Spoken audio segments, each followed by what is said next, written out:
So I don't know about you guys, but I've been doing a whole bunch of binge watching Netflix. And so I got done watching Tiger King a few days ago. And I really want to start this class out by going, hey, all you cool cats and kittens. But my husband said I shouldn't do that. So I'm going to do it anyway. So, hey, all you cool cats and kittens. It's Erin. So today you are wrapping up Chapter 7. Monday for class, you would have started Chapter 7 discussing long-term assets, the different types of long-term assets, the two big categories, tangible and intangible assets. And we talked about what falls into each category. Under tangible, you have property, plant, and equipment that you then depreciate. You also have land, which is not depreciable. You never depreciate land, just land improvements. And then under intangible, you have patents, copyrights, trademarks, franchises, and then goodwill. And the accounting for those is pretty much all the same. You just need to understand what a trademark covers versus what a copyright covers. And then you need to understand the calculation of goodwill and how you can only get goodwill when you purchase another company. We also talked about expenditures after acquisition, normal repairs and maintenance, additions, improvements, legal defense, things like that. And then for Monday, you started out with the first depreciation method, which was the straight line method, which you're somewhat familiar with. You just didn't realize it when you were doing the adjusting journal entries in Chapter 3. You did straight line depreciation. But now we're taking it a little bit further. We're talking about residual value and service life. We do partial year depreciation, and then that change in depreciation estimate. Now, I know that can be kind of tricky, so look back at the PowerPoint and the video for that. I'm sorry that video was a little weird. I was trying to move this whiteboard to my iPad so I could write on it, and I couldn't tell that it didn't transition very well. So I apologize for that. If you have questions about any of that stuff, hit me up, let me know, and I'll be more than happy to work through an example. I may work through another example and post a video on YouTube. Actually, I think I will do that. Making a note of that. That's on the change in estimate. So today we are wrapping up Chapter 7 with the other two depreciation methods, the declining balance and the activity-based depreciation. Then the rest of the chapter talks about asset disposition. We don't keep all things forever. We get rid of them. So we talk about the sale of long-term assets and whether we sell them for a gain or a loss. Retirement of long-term assets, when you can't use the asset anymore, but you can't sell it, so you just retire it and take it off the books. And we talk about the exchange of assets, when one company and another exchange, like the example, he traded in the truck for a new vehicle and had to record that. And there are a couple of homework problems for tonight that deal with that, and I will walk through and show you those examples of what I'm talking about in just a moment, about paying attention to which company you are.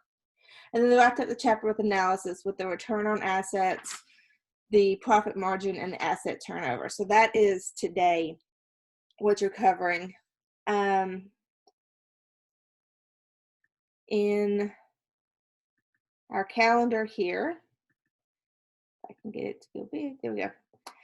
You see we're wrapping up Chapter 7, Day 2. So you'll have the Chapter 7 homework and Learn Smart due on Sunday. I'm not putting anything due on Friday because it's Good Friday, so take the day off, enjoy it. But do know Sunday, the homework 2 and Learn Smart will be due, and they'll be open after class today, so you can go ahead and start working on those. Then, starting on Monday we will have a live class, and we will do a test for review. I'm working on a Kahoot for us to all play as a review, and you'll have an attendance assignment. The test for review will open Monday, and you'll have until Thursday to complete the test for review for the bonus points. And then the test 4 opens Monday after class at 11, and you have until Friday to finish it. Once you sit down and open it, you cannot save and exit it. So be prepared to take the test in one sitting. Tuesday, you'll have the concept overview due, and then Wednesday, we'll be covering all of Chapter 8. So Chapter 8 is on current liabilities. It's not a extremely difficult chapter. It's only, I think, like 5 learning objectives, so we're going to cover that in one day. On Friday next week, your Chapter 7 writing assignment is due, and that is open now. We'll look at that in a second. And your Chapter 8 homework is due. So that's kind of the next week or so in a nutshell of what's due. And for my introduction video for Monday's class, I'll talk more about the test review and the test and what to expect. So keep an eye out for that as well.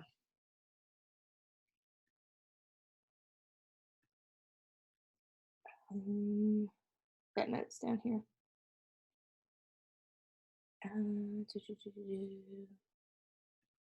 Transition to a virtual classroom. Of course, I don't have it up yet. Okay.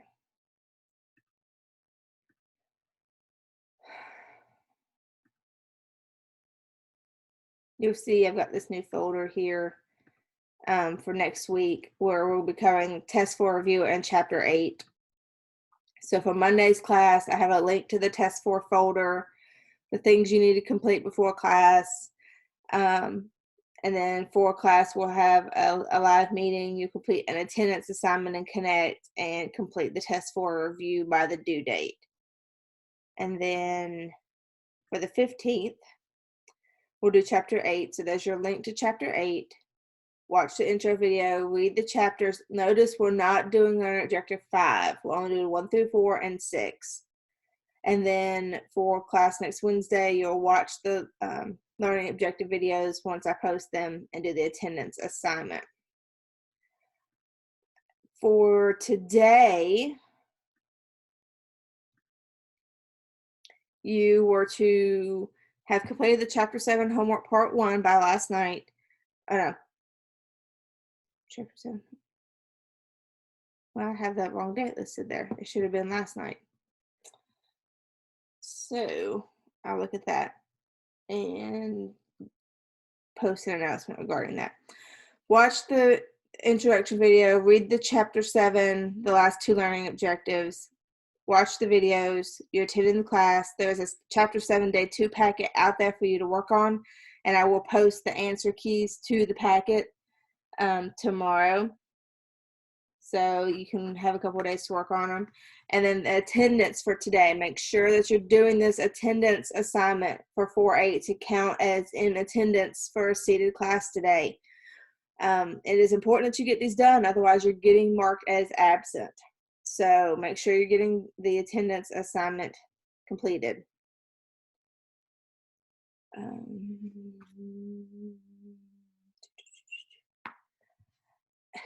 Okay. I know there's only a couple of you out here. So who has heard of the radio DJ host Bobby Bones? Anybody? Anybody? Raise your hand. Oh, haha. Unmute yourself. Tell me in chat if you've heard of Bobby Bones. No? He's a country music DJ. He's syndicated nationally. He plays here in Raleigh. Okay. What about Donald Trump's slogan from his first campaign? What was it? Somebody? I know somebody knows this one. Come on. Participate. You can participate in chat. What? Thank you, David. Make America, well, it was Make America Great, and it's Make America Great Again now. Well, Bobby Bones trademarked the Make America Great slogan. Oh, it is Make America Great Again. Okay. This is legit, totally, I know it's got all access up here, but if you Google it, you will see Bobby Bones, the radio DJ, trademarked Donald Trump's slogan, Make America Great Again. He trademarked it and filed for it before Donald Trump's campaign did. So Bobby said that he was going to make his own line of Make America Great Again shirts and hats with all the proceeds to go to St. Jude's. Well, if he had kept that trademark, every time Donald Trump used that slogan on anything, he would be infringing on Bobby's trademark and would owe Bobby money. Bobby could sue him for that. Bobby told him, he said, okay, fine. I will sell my trademark to Donald Trump for a one-on-one interview and a $100,000 donation to St. Jude. It was all a marketing ploy or a fundraising ploy for Bobby to get money to St. Jude. He's a really good philanthropist. He likes to donate money. So he said, okay, I trademarked this before you did. If you make a $100,000 donation to St. Jude, then I will give you the trademark.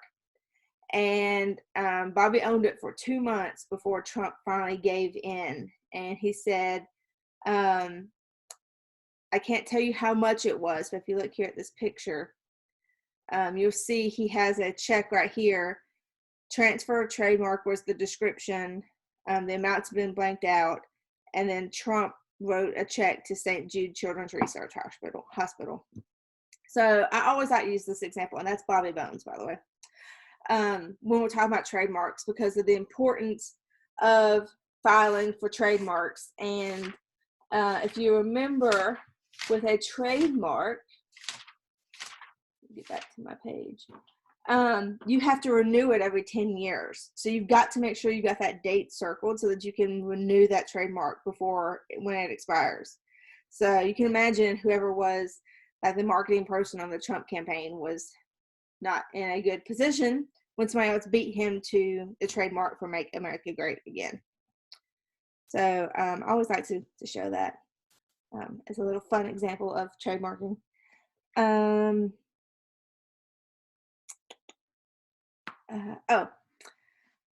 Under Chapter 7, switching back to assignments, you have a writing assignment that is due. You can see this here. It says, please refer to the end of chapter Additional Perspective 7.5 Ethics. And that is this right here. And it says, companies are often under pressure to meet or beat Wall Street earnings projections in order to increase stock prices and also to increase the value of stock options. Such pressure may cause some managers to alter their estimates for depreciation to artificially create desired results. So what I want you to do in this writing objective is answer these questions. Do estimates by management affect the amount of depreciation in a company's financial statements? If they do, tell me why. If they don't, tell me why. 2, to increase earnings in the initial years following the purchase of a depreciable asset, would management, and you need to answer each part of this, choose straight line or double declining, estimate a longer or shorter service life, and estimate a higher or a lower residual value? You need to tell me every one of those. Whether you're going to choose straight line or double declining, longer or shorter service life, higher or lower residual value, and why. Identify the impact. Are decisions of investors and creditors affected by accounting estimates? And then make a decision. Should a company alter estimates for the sole purpose of meeting expectations of Wall Street analysts? So take a look at this. You see it's under graded assignments here. You're going to submit a paper at least 1 page in length, times 12 point times New Roman font. You don't have to do that whole MLA header, double space the line. Make sure to write your response in paragraph form. Do not just list the requirement 1, question, answer it. Requirement 2, questions, answer it. I want this like a paper. I want you to write it as if you were presenting this to somebody. You wouldn't just write requirement and answer it. If you were writing this as like a memo to a company, you would write it in paragraph form. That's what I want. And then to upload it, you'll click here and browse my computer and attach it. Notice that this is due Friday the 17th. This is due next Friday. So get that done. You should know everything you need to know now to answer these questions. So you've got 10 days or so to get this done.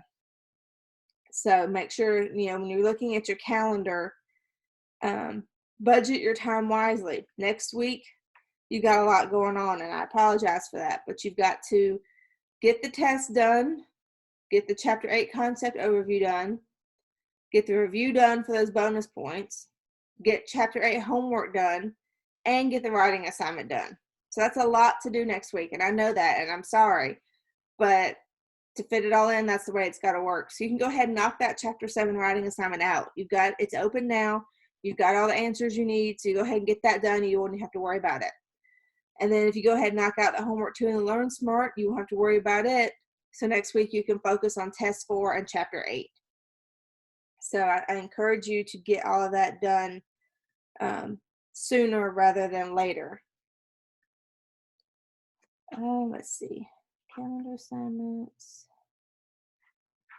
Topics. If you go to lessons, chapter 7, additional resources. Don't forget these practice problems. They're great ways to review. They're not for a grade, but they're great ways to review the material. Under class packet, you'll see the day 1 and day 2 packets listed, and then I'll make these available on Thursday, tomorrow, for you to see the answer keys. I want to give you some time to work on those before I post those. If you have some free time, go to our virtual accounting club. We had a meeting yesterday, so go to the presentations channel. And here is a link to the recorded meeting where Lavita discussed transitioning from college to career, made some really great points about how to prepare yourself for the workforce and how to articulate all of your experiences in a way that your employers will want to hire you. Not just work experiences, but hobbies and things like that, projects you've done in class. So take a look at this video. It was a really great presentation yesterday.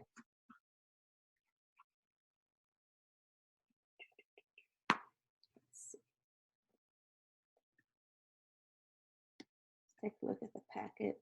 Does anybody have any homework questions or packet questions you want me to go over?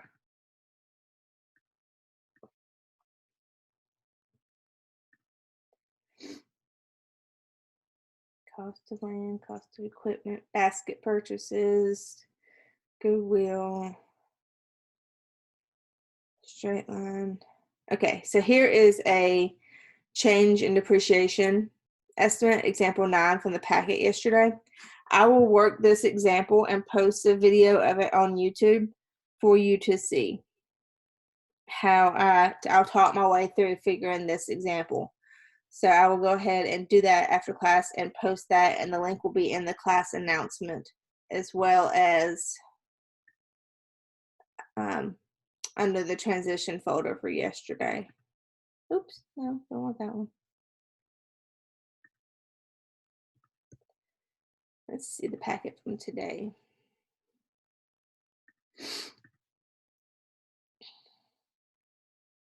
So today picks up with the double declining balance example. Depreciation, calculating depreciation using double declining, assuming straight line, and then assuming activity base. So you're calculating depreciation from the same given information, but using all 3 methods. Discussing the sale of long-term assets, and then your calculation of ROA, profit margin, and asset turnover. Did one more thing I wanted to show you guys.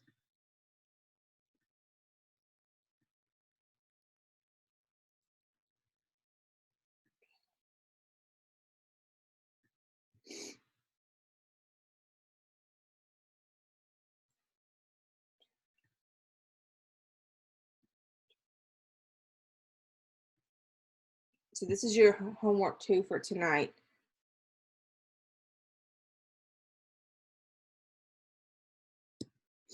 Let's see.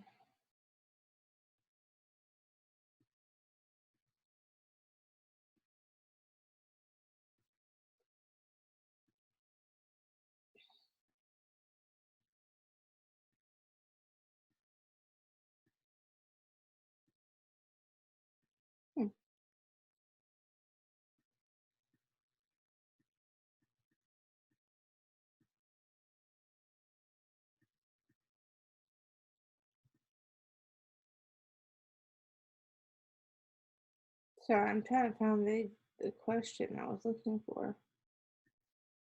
Maybe I took it off of this homework.